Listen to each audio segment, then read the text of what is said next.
व्यक्ति अपराध से करोड़ों की संपत्ति बना ले तो क्या सिर्फ जेल होगी या उसकी संपत्ति भी जब्त होगी? अगर वह संपत्ति विदेश में हो तो, और अगर वह बीच में ट्रांसफर कर दे तो। आज हम बीएनएसएस 2023 की धारा 111 से 124 तक पूरी क्राइम प्रॉपर्टी अटैचमेंट प्रक्रिया आसान भाषा में समझेंगे। हम समझते हैं धारा 111 परिभाषा। यह पूरा चैप्टर की फाउंडेशन है। मुख्य शब्द हैं इसमें: संविदाकारी राज्य, वह विदेशी देश जिससे भारत की कानूनी संधि है। अपराध के आगम, प्रोसीडिंग ऑफ क्राइम, अपराध से अर्जित संपत्ति, ठीक है। संपत्ति चल अचल, मूर्त अमूर्त, बैंक बैलेंस, शेयर सब शामिल हैं, ठीक है। अब धारा 112 विदेश में साक्ष्य जांच के लिए अनुरोध। अगर जांच के दौरान पता चले कि साक्ष्य विदेश में हैं, भारतीय अदालत अनुरोध पत्र भेज सकती है। उस देश की लीगल असिस्टेंस को भेज सकती है। उस देश की लीगल असिस्टेंस का प्रावधान है। धारा 113 विदेश से प्राप्त अनुरोध। अगर कोई विदेशी देश भारत से साक्ष्य मांगे, केंद्र सरकार के माध्यम से भारतीय मजिस्ट्रेट पुलिस कार्रवाई करेंगे। मतलब अब धारा 114 व्यक्तियों का अंतर्राष्ट्रीय हस्तांतरण।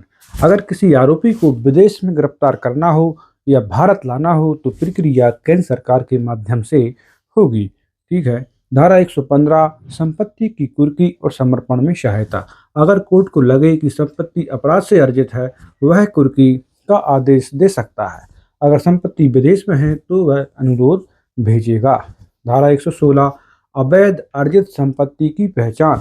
कोई पुलिस अधिकारी को निर्देश देगा: संपत्ति की स्रोत जांच करो, बैंक खातों की जांच करो, दस्तावेजों का लेखा जोखा देखो, ठीक है। धारा 117 संपत्ति का अस्थायी अधिग्रहण। अगर डर हो कि संपत्ति बेची जाएगी, ट्रांसफर होगी या छुपाई जाएगी तो कोर्ट अस्थायी जब्ती का आदेश दे सकता है। धारा 18 प्रशासक की नियुक्ति। अगर संपत्ति जब्त हो गई है, एक एडमिनिस्ट्रेशन नियुक्त किया जाएगा। वह संपत्ति का प्रबंधन करेगा, जैसे किराया वसूलना, देखभाल करना, ठीक है। धारा 119 कारण बताओ नोटिस। अब नेचुरल जस्टिस। कोर्ट व्यक्ति को नोटिस देगा: बताओ क्यों ना आपकी संपत्ति अपराध का आगम घोषित की जाए।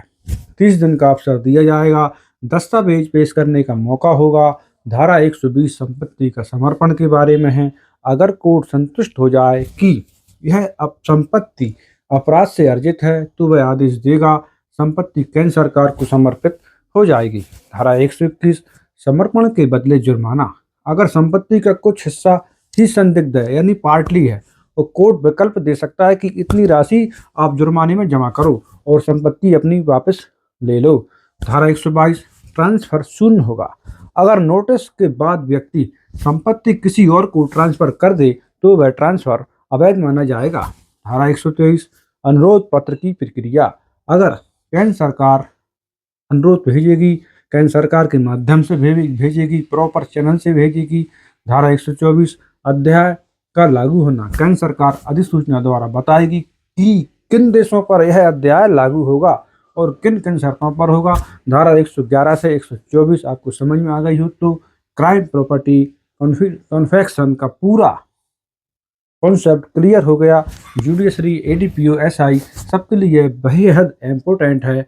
अगर अगली वीडियो में धारा 125 से आगे पढ़ना है तो कमेंट में नेक्स्ट पार्ट जरूर लिखें। नमस्कार, धन्यवाद।